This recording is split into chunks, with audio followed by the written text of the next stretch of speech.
Sam from Road Trail Run here. I'm in sunny Park City. Gonna try the Atreyu trainer. It's a brand new trainer coming this summer. It weighs, in my size 9, a remarkable 159 grams, 5.57 ounces. It has a 25 millimeter heel and a 19 millimeter forefoot. I'm gonna take him for a run here in Park City on this indoor track, about 7 laps of the mile. Really what I should be doing is being outside. So I'll give you my impressions and more details after my run. So I'm back from my run on the indoor track and it's nice and snowy out here. I'm going to give you my impressions. First, I'm going to reiterate this shoe with a 25 millimeter heel, 19 millimeter forefoot weighs only 158 grams or 5.57 ounces. So, and we'll get into deeper comparisons, but say compared to the Beacon from New Balance, Beacon 2, with a 2620 stack, also 6 millimeter drop, weighs 2 ounces more than this beauty. The Skechers Go Run Razor 3 Hyper weighs almost an ounce more with a 23 millimeter heel, 19 millimeter forefoot, so a lower heel stack. And I could go on and on. So it's an amazingly light shoe. And as I ran, what came to mind are really three words that generally don't fit together in terms of ride. So I found the ride springy, bouncy, and responsive, basically in third. So it's a wonderful ride. The midsole is what's called the hardened outsole grade EVA. There's really nothing to it other than the slab of EVA. And the geometry was really neat. The 6 millimeter drop, I found that despite it being very well cushioned and actually quite soft, I was landing further forward than I expected. So when they say strike here, I didn't have to force it as much as, say, I have to in the, say, the Razor 3 from Skechers, which I feel is kind of heel tilted back or lower at the heel. That may have something to do, of course, with the geometry, the outsole, and also how the shoe flexes. This is a very nicely flexible shoe with a forward toe spring or toe pop off. And I think, at least for me, this narrower profile, say compared to the Beacon, and that flexibility makes it a more agile shoe than either the Beacon or the Razor. So the geometry is very well done here along with the cushion. Now, we may wonder how long they might last. The fine folks at Atreyu have a plan for that. What they've done, and I'll get into the details, is they're going to come to market in summer 2020, so around July, with a one-time purchase price of $95, so an incredibly low price, but with a subscription option that'll be even lower. So, of course, we've got to do much more testing to see how well this foam holds up over time. But they're going to come to market with a really aggressive pricing scheme and also a really innovative business model.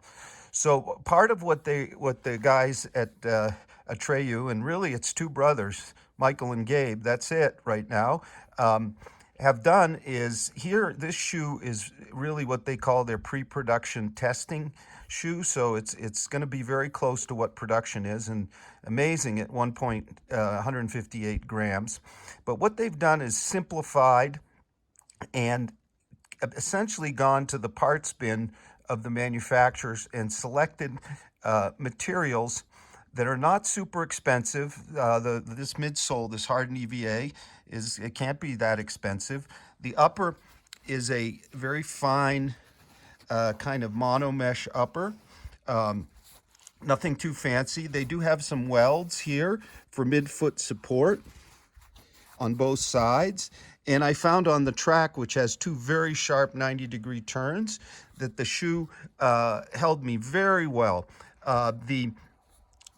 My sample pair was sized at 9. I'm usually an 8.5. I had kind of moderate thickness socks, not super light, not super thin, and I was fit. They fit me essentially true to size, so they might run a bit small. But there's more the guys have done. And I'm going to try to take it out as I show you the collar, which is, even though there's no heel counter, this collar is quite substantial. My foot was super well held around those corners. It's usually a nice test to see how stable a shoe is. But the sock liner is an EVA. It's glued in, but I'm going to try to get it out here. It's fairly thick. It's flat.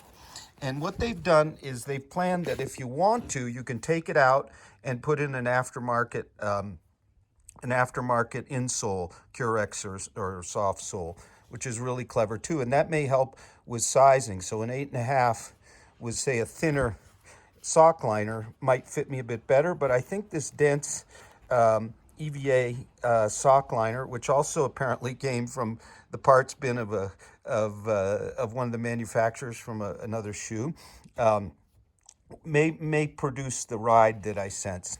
The ride here is really very decently cushioned, amazingly cushioned, really, for a shoe that weighs 5.5 ounces. There's plenty of bounce. There's some spring. And it also is responsive, and with that nice forward flex toe off, it's really cool. I see this as being a great option for those who really like a super lightweight trainer, and certainly it's going to be a great option for marathoners and racers who want a super light shoe. Is kind of a more traditional feel, even though 6mm drop is fairly low, and a nice flexible platform.